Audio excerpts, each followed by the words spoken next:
Now wow. Imagine being a landlord in Lagos and you're financially struggling. Guess what? Imagine being a landlord and you have property worth 150 million, but you're financially unstable. This is a real life scenario because I've seen it happen times without number, and it keeps happening over and over again. The reason is because most people think owning a property in Lagos simply gives you financial freedom and gives you that peace of mind, but never knowing that some properties in Lagos are actually financial traps. In this video today, I'll be breaking down the Lagos rental markets and everything you need to know in the year 2026. If this is for you, stay tuned while I dive into the video today.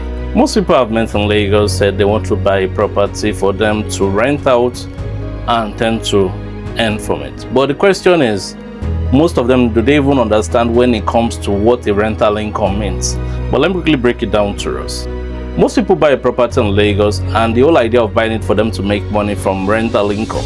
But the truth of the matter is that most of them don't even understand rental income. But let me just go to the basics. What is rental yield, or what's rental income?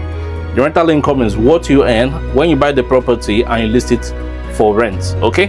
But the truth of the matter is this: a good case study, you buy a property and property worth 50 million and your rent every year is, let's say, 5 million. Now, which means for that property, it's going to take you 10 years for it to recover how much you bought the property back before any other thing. But also, while doing that, note that every year whereby you earn 5 million, 5 million, 5 million, note that that is about 10% of the gross yield. Okay, I'll say that's 10%. But the truth of the matter is that can you even call that profit? The answer is no, because it's not a profit. It's not a profit. So that is where people even start making the mistake from, in terms of when they are thinking of rental income from a property. When it comes to ownership of properties, most people think, oh, I just own the property. But also note that ownership also comes with responsibilities. Example, you own a property, there is a major issue in the property structurally, they call you to repair it. Also note that property, periodically you paint it. Also think of you having bad tenant and also them destroying the house. Also think about a situation whereby somebody was living in the house, bypassed the NEPA meter, and you are owing money and you have to pay because you are the property owner. Think of all those issues. At the end of the day, by the time you calculate what you spend together, you might even barely realize anything profitable. And the truth of the matter is that this happens a lot. You see people owning properties, nice aesthetics, and you would think, oh, this property will be generating a massive amount of money. But unfortunately, note that it's not generating that much money, because at the end of the day, you should know that when you look at the expenses side, it's sort of draining into what they are even earning in terms of rental monthly. Now, most people might be like, oh, the rental income does not matter. What matters is also is the capital appreciation. But capital appreciation also has a limit, which people don't pay attention to. Now, when it comes to economics, there's something that is very important. They always say is the law of diminishing returns. Now, what that means in simple layman terms is, let me use the word satisfaction. Now, satisfaction is this. Think of it this way. I'm thirsty. I'm drinking water. I'm drinking water. I'm drinking water. At the beginning, it's going to quench my thirst, but with time, it will start giving me negativities, which is my tummy is filled up. I feel like throwing up. That is how law of diminishing return works. Satisfaction will be there, but also note that satisfaction can also turn negative. The same thing with properties. At the beginning, it's going to be yielding you a lot of money, but with time, you notice that you start repairing a lot, and the money you spend to make it up to standard will likely increase as the years goes by. And the unfortunate thing is this: it gets to a time that you want to sell that property. People will tell you, oh, this property you want to sell, we cannot even see the house on it. All we can see there is the land, because the house they have to demolish.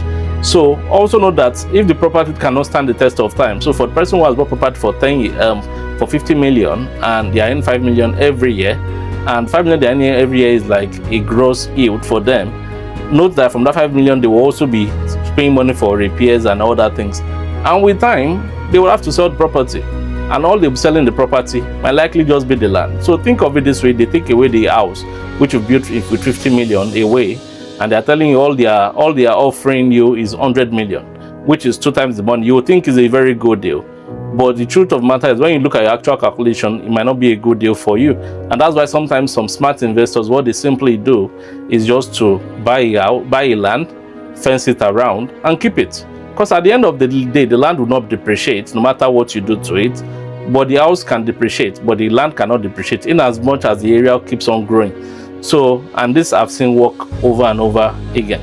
Now, saying all this is not to scare us from building. It's just me breaking it down to you to us to understand the market of rental. When it comes to rental, there are still areas that are getting fantastic results. There are still areas in which investors are reaping the fruit of their rewards. But those investors understand the location and they also understand what they need to put in place to get the best. Okay, so when you look at areas like Ikeja, when you look at areas like Lekki Phase 1, Magodo, Surulere, Yaba, those areas are reaping the fruit of the labor because all those areas I've mentioned are very strategic. Very strategic, and that's because those areas comes with three important things. Number one, accessibility. Number two, those areas comes with affordable properties in terms of rental, and those areas also comes with small space, because most people think is about the big house space, but it's not about the big house space, because I've seen people who have listed, let's say, 5-bedroom apartment or a 5-bedroom duplex on an Airbnb platform for rental, and they will barely even see anybody to rent it. With time, what they will start doing is they will start renting it room after room, because people are not renting the entire house. And that's why most people are reaping the fruit of their labor. They are actually cutting the spaces to be small while making it affordable, because affordability plays over every other thing. If I can afford something, then you will likely have me there over and over and over again. Also, when it comes to the rental market, people ask me this question a lot.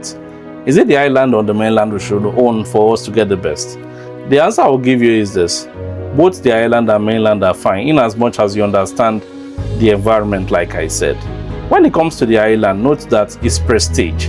If you have a prestige location and the environment is sophisticated and you have the demand, then you'll be happy that you have that location. But when it comes to the mainland, you might say it's less prestige, but it's affordable.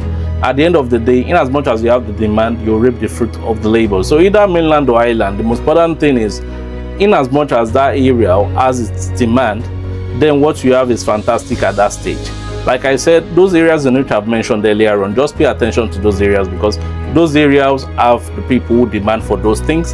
And in as much as you are able to give those people who demand for those things what they need, they would always be happy. So let me just quickly give us two case studies. People on the mainland, for instance, love accessibility. But also, while being accessible, they also love that good vibes of small house space, and they can go island to mainland, mainland to island, have fun and things like that. Fantastic. You will get people like that on the mainland. But island, when it's prestige, I want a place facing the pool or a place facing the beach, things like that. Now, people are looking for that as well. In as much as they get things like that, what would they do? They will also pay you for that. The most important thing is understand your demand, and you will get result for it. Now, most people tend to get it wrong in terms of when they do invest for rental purpose. Most people invest out of emotions, and most people invest out of aesthetics. No, it's beyond that. It's heavily based on the demand of the location. I've seen areas before whereby as soon as they are building the foundation of a house, people are already asking what to be the rent, because they want to even pay ahead of time. Those areas are the areas you should pay attention to if you're investing based on rental purpose. Now, the other side, people who love rental would have wanted me to talk about, which I'm talking about here, is the Airbnb side, which is the short-let side of things. Short-let is also a good thing for you to build for. Good, fantastic. It gives you that huge profit in as much as you've chosen the right location. But one means that I've seen people always bring up is that they say when you own a short-let, it gives you passive income. I will say that's the wrong assumption. Take it from me. Short-let is not there for it to give you passive income. Short-let is an hospitality business, because in that business you're running, note that you're paying for staffing, you're paying for cleaning, you're also paying for maintenance, and also you're also saving aside from the point of you need to replace some of those things in the property sooner or later. So don't think from the point of as you are earning from it, you're just spending it as a passive income. It's a business on its own. And why is a good business also? It's also important that you choose the right location. Once again, either the island or the mainland is fantastic. In as much as there's the demand for it, you will be good as well. Why short-let will always come with the ups and downs? One of the most important things about short-let business is management. If you have a good management and also you have an high rate of occupancy, you're fine. You're very, very fine. So if you're asking me now, to the question of the people that ask me, oh, are you saying we should do short let or we should do rental? The most important thing is this: you run any one of them you do, you are doing it because you're running a business. Anyone that suits you and anyone you're comfortable with, kindly do it, because there are two sides to it. I've seen people do short let from the point of they have a property but they're not always around. They list it when they are not around, and when they are around they take it off the market. I've also seen people in which they have houses strategically located, they just rent it out for them to rent to get income.